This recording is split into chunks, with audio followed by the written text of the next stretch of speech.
भारतीय नद आज के लेक्चर में हम भारतीय नदियों के अपवाह क्षेत्र के बारे में चर्चा करेंगे। इससे संबंधित बहुत सारे क्वेश्चन परीक्षाओं में पूछे जाते हैं। तो आप सपोज कर लीजिए कि आज हम बताने जा रहे हैं आपको कि भारतीय नदियों के आकार के आधार पर कितने भागों में बांटा गया है। तो नदियों के अपवाह क्षेत्र जो है आकार के आधार पर 3 भागों में बांटा गया है। तो क्षेत्र के आकार के आधार पर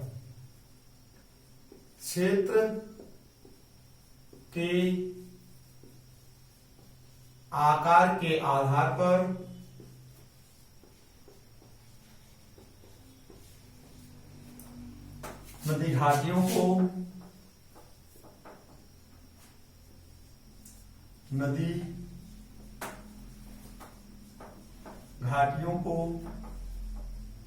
3 भागों में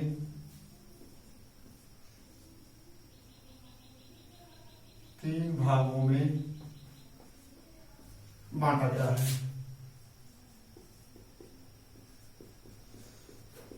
अब आप देख लीजिए, अब प्रश्न पूछा जाता है क्षेत्र के आकार के आधार पर नदी घाटियों को कितने भागों में बांटा गया है?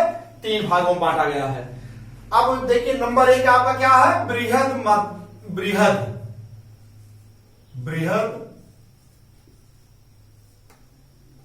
अपवाह क्षेत्र।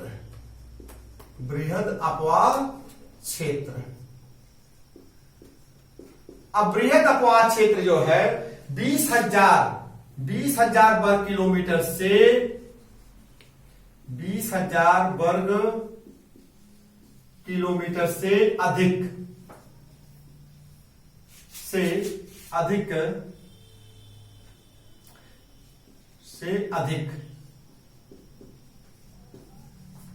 कहने मतलब यह 20,000 वर्ग किलोमीटर से अधिक अपवाह क्षेत्र वाले भाग जो हैं इसमें सम्मिलित किया जाता है। इसमें देश की 14 नदियां सम्मिलित हैं या समाहित हैं। और यह इसके वार्षिक जल प्रवाह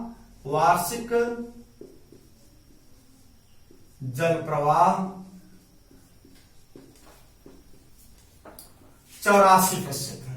कितना है? 84%। अब दूसरा आपका क्या है? मध्यम अपवाह क्षेत्र। मध्यम अपवाह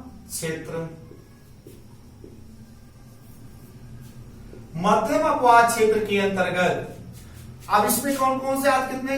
आप 2000 वर्ग किलोमीटर से 20,000 वर्ग किलोमीटर तक 20,000 वर्ग किलोमीटर तक।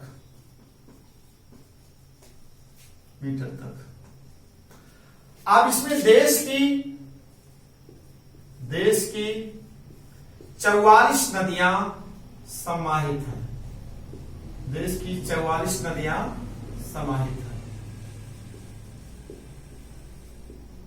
वार्षिक जल प्रवाह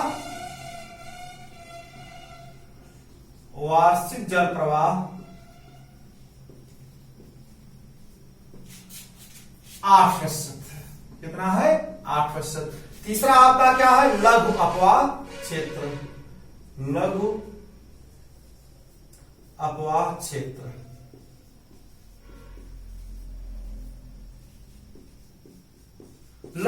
क्षेत्र में क्या? 2000 वर्ग किलोमीटर से कम अपवाह वाले क्षेत्र। 2000 वर्ग किलोमीटर से कम।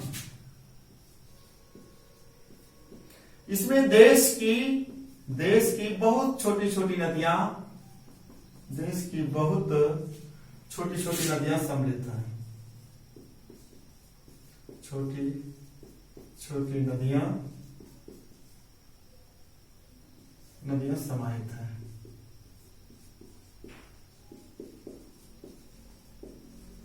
इसका वार्षिक जल प्रवाह कितना है? 8%। वार्षिक जल प्रवाह 8% है। ये परीक्षाओं में ऐसे पूछा जाता है कि क्षेत्र के आकार के आधार पर नदी घाटियों को कितने भागों में बांटा गया है? 3 भागों में। बृहद अपवाद क्षेत्र 20,000 वर्ग किलोमीटर से अधिक, इसमें कितनी नदियां सम्मिलित हैं भारत की? 14 नदियां। मध्यम अपवाद क्षेत्र 2,000 वर्ग किलोमीटर से 20,000 वर्ग किलोमीटर तक, इसमें देश की कुल 44 नदियां सम्मिलित हैं। लघु अपवाद क्षेत्र में 2,000 वर्ग किलोमीटर से कम, देश की बहुत छोटी छोटी नदियां इसमें सम्मिलित हैं। इसका वार्षिक जल प्रवाह जो है 8% है।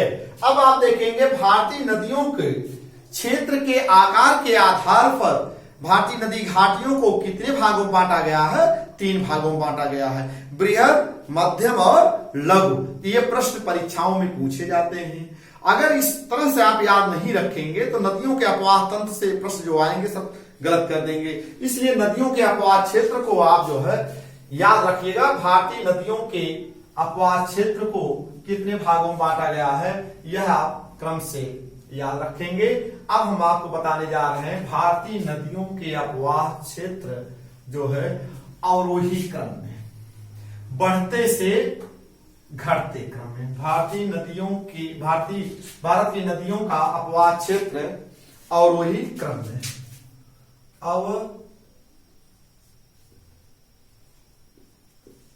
अवरोही क्रम में, बढ़ते से घटते क्रम में, बढ़ते से घटते क्रम में। अब इस तरह से आप याद रखिएगा, हम बता रहे हैं आपको। अब देखिए ट्रिक हमारा क्या है, उस ट्रिक के माध्यम से आप याद रखेंगे। गंसिगो, गंसिगो, गंसिगो कृब, गंसिगो कृब्र,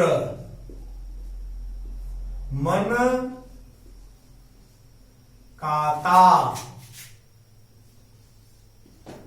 मन काता पिब्रा, पिब्रा, मां सासु,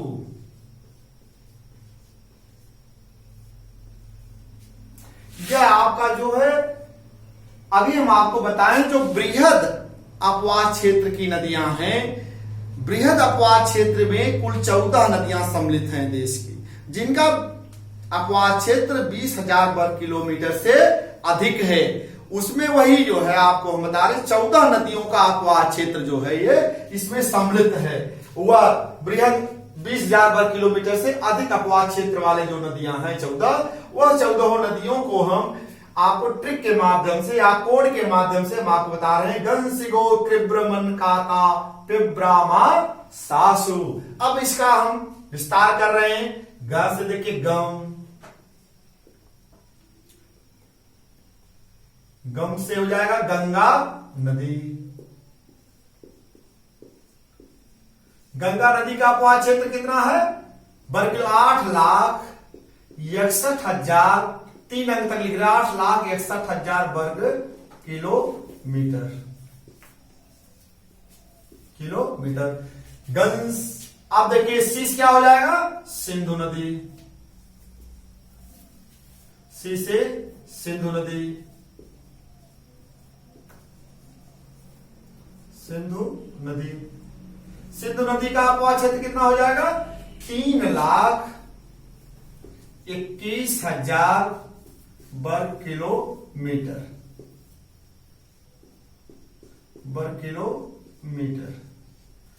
अब देखेंगे गंसिगो, गो से गोदावरी नदी,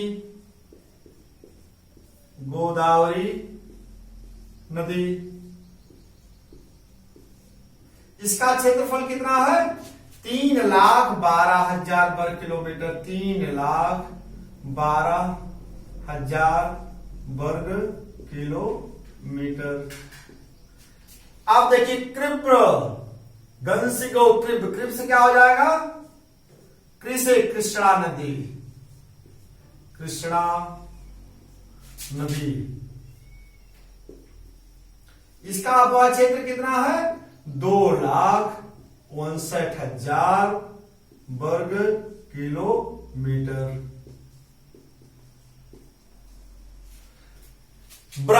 ब्र से क्या होगा?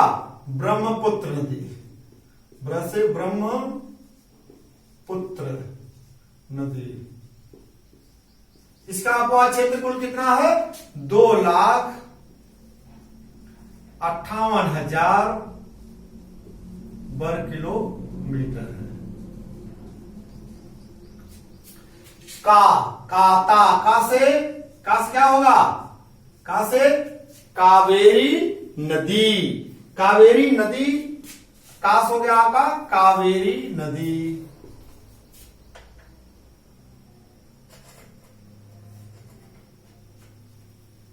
नो मन है का भी मन सारी मन देखिए मन है मस क्या हो जाएगा आपका? महानदी। मां से महानदी। महानदी हो गया आपका। नस क्या हो जाएगा? नर्मदा नदी। न से नर्मदा नदी।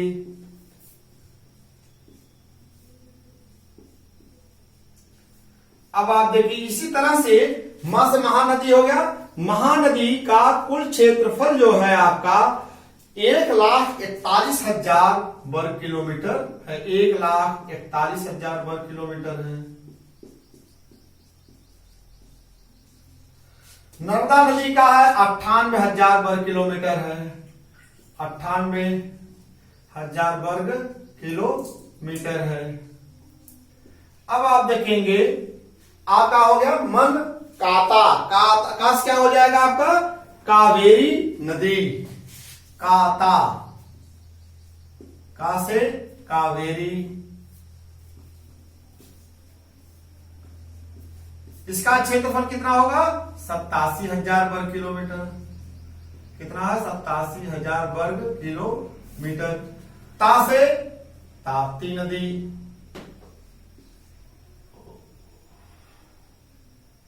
ता से ताप्ती नदी। इसका कुल क्षेत्रफल कितना है? 65,125 वर्ग किलोमीटर। पेब्रा पे से क्या होगा? पेन्नार नदी। पेन्नार नदी। ब्रास क्या होगा? पहले लिख दें तभी। ब्रास क्या होगा? ब्राह्मणी नदी। ब्राह्मणी नदी। मास क्या होगा? माही नदी। मां से माही नदी। सास क्या होगा? साबरमती नदी।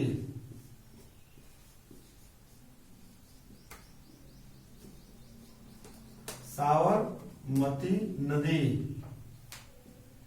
सुस क्या होगा? सुवर्ण रेखा नदी। सु से सुवर्ण रेखा नदी।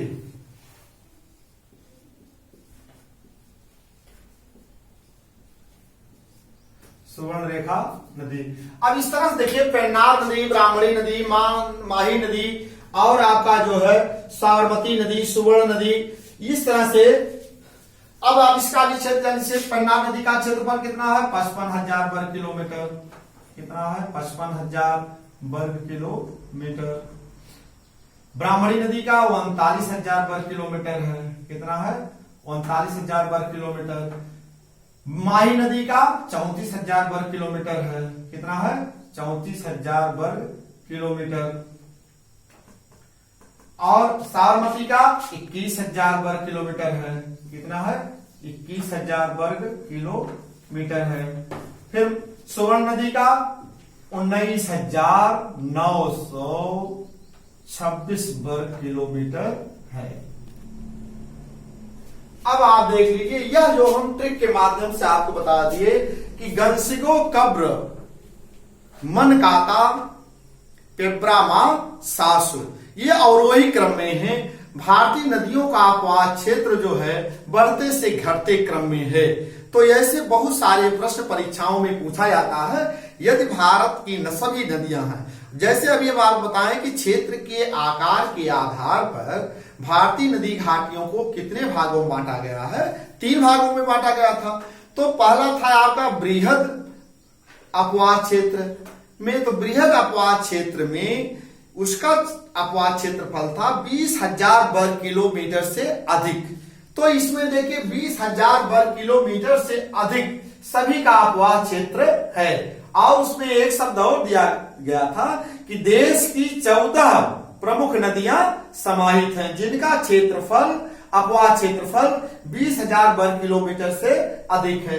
तो उन 14 नदियां भी इसमें आपका हो गए हैं। देखिए आप ग से गंगा नदी 1 2 3 4 5 6 7 8 9 10 11 12 13 और 14। तो देश की यह 14 प्रमुख नदियां भी जो है सम्मिलित हो गई हैं। अब यह अपवाह क्षेत्र के अंतर्गत है। तो अक्सर अब परीक्षाओं में पूछा जाता है कि नदियों का को किस नदी का अपवाह क्षेत्र कितना है या क्रम में रखिए, ऐसे पूछ लिया जाता है। या कभी कभी क्षेत्रफल भी दिया रहता है, क्षेत्रफल तो नहीं दिया जा रहा था अक्सर। बाय द वे अगर पूछ लिया गया, प्रश्न दे दिया गया क्षेत्रफल भी, तब भी आप आसानी से इसको इस ट्रिक के माध्यम से आप नदियों के अपवाह क्षेत्र को अपने प्रश्न को सॉल्व कर लेंगे। तो देखिए यह आपका ट्रिक हो गया पहला, नदियों के अपवाह क्षेत्र का पहला चैप्टर हम शुरू किए हैं। फिर हम आपको अगले लेक्चर में नदियों के अपवाह क्षेत्र के बारे में, नदियों का उद्गम क्षेत्र कहां से, पहले हम चर्चा करेंगे उत्तर भारत की नदियों के अपवाह क्षेत्र के बारे में चर्चा करेंगे। आज केवल हम आपको यही बताना चाहते थे कि भारत की नदियों के अपवाह क्षेत्र को कितने भागों में बांटा गया है और भारत की नदियों का अपवाह क्षेत्र एक क्रम में हम बताएं ताकि सब परीक्षार्थी इसको आसानी से परीक्षा में सॉल्व कर सकें। और इसको जो है आप इस ट्रिक को याद रखिएगा। ट्रिक याद करने का तरीका हम आपको बता दें। आप ऐसे जैसे गंसिगो, कृब्र, मनकाता, पेब्रा, मां, सासु, ऐसे 3-4 बार आप याद करिए। एक छोटे से कागज पर लिख करके अपने थैली में या पॉकेट में रखे रहिए, कहीं भी आप जाते रहिए, इसको याद रखिए। 2-3 बार आप पढ़ेंगे तो याद हो जाएगा, आजीवन आपको याद रहेगा और दूसरे की भी आप सहायता करेंगे। ठीक है, धन्यवाद।